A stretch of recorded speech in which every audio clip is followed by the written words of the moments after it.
Evolusi industri Malaysia bermula pada tahun 1970-an. Lebih ramai orang berhijrah ke kawasan bandar untuk bekerja dalam sektor perindustrian.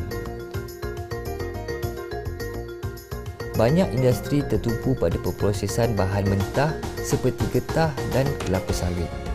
Sebab itulah ramai anak muda dari kampung berhijrah ke kawasan perindustrian untuk mencari kerja. Apabila negara beralih ke perindustrian untuk ekspor, semuanya berubah. Kilang-kilang elektronik dan berteknologi tinggi tumbuh macam cendawan. Kebanyakannya milik syarikat asing, terutamanya dari Jepun dan Korea.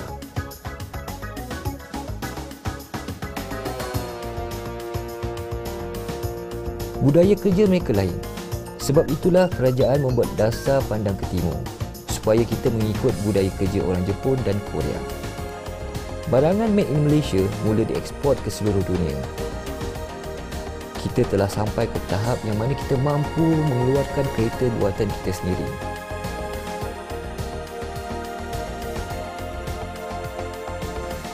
Sekarang, sektor perindustrian dan pembuatan kita telah lebih matang. Kini, kita mula memasuki era inovasi.